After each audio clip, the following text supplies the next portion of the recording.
Kita akan mencoba membuat bioenzim atau ekoenzim dari bahan-bahan yang ada di sekitar kita, terutama bumbu bekas-bekas sisa masak, misal bekas-bekas buah, sayur, dan apa saja bisa kita pakai.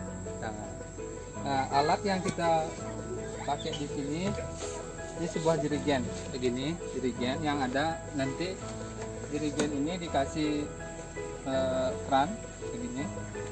Nah, kemudian ada pembuangannya. Ini kalau bisa begini boleh pakai pembuangan. Dan ada penutupnya. Penutup rapat ini. Kalau pakai misalnya pakai ember juga bisa. Kalau pakai ember nanti tinggal ditutup pakai ember yang ditutup, terus pinggirnya diplaster. Nah, sekarang airnya disiapkan dulu. Airnya ya, bahan-bahan yang kita pakai ya seperti tadi. Ini kita perlu tahu perbandingannya, bagaimana perbandingannya. Ini anggap kita 1 liter gula aren yang sudah dicairkan nih, 1 liter. Kemudian bahan-bahan sayur, buah atau bekas-bekas kita di dapur, sampah-sampah dapur itu 3 kalinya. Kalau mau ngukur 3 kilo lah gitu, atau kita asumsikan 3 kali dari jumlah gula aren ini. Kemudian airnya 10. Jadi perbandingannya 1, 3, 10.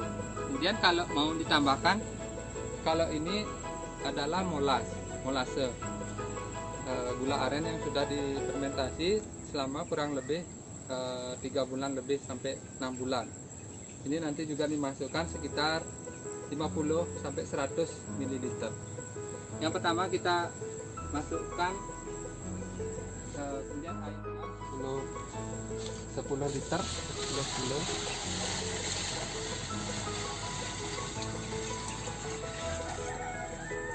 Ya, lalu bahan-bahan yang kemudian kita masukkan adalah bahan-bahan sampah dapur. Nah, kalau kita boleh langsung masukkan, kalau bisa sampah-sampah dapur yang belum membusuk. Nanti kalau yang sampah dapur yang membusuk, itu beda tekniknya.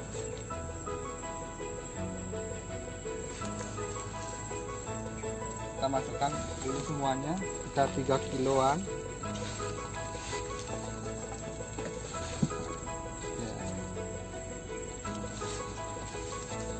Ini yang dipecah dulu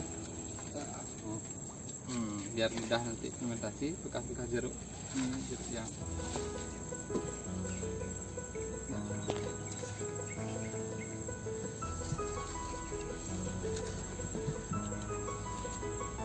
mungkin airnya perlu ditambah lagi supaya jadi 60. Kita kalau 1 tangki ini 60%-nya sekitar segini, segaris ini, segaris.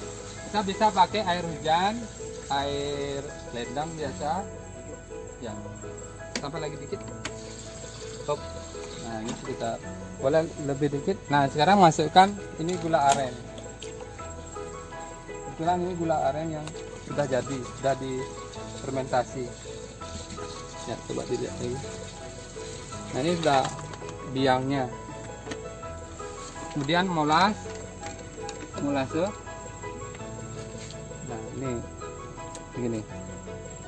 Nah, ini akan jadi nantinya pupuk, bisa jadi pupuk untuk tanaman, penyubur tanaman, pakai untuk ngepel, pakai untuk hama juga. Nah, ini kemudian tutup rapat kembali. Nggak perlu diaduk.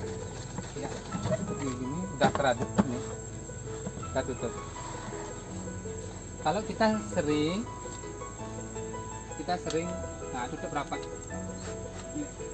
Kita sering membuat ini, nanti dalam waktu 3 bulan kita sudah punya ekoenzim sejumlah 10 liter lebih, bisa 11 liter.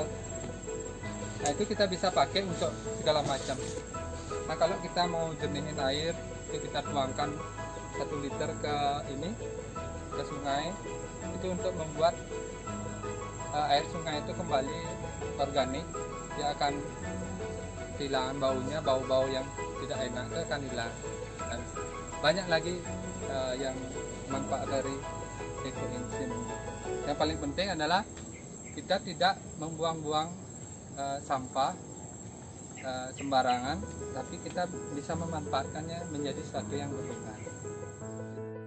Ya, untuk masalah penempatan ekoenzim itu persyaratnya tidak boleh kena matahari langsung, agak ini tempat yang teduh, supaya bakteri yang kerja nantinya di dalamnya itu tidak rusak.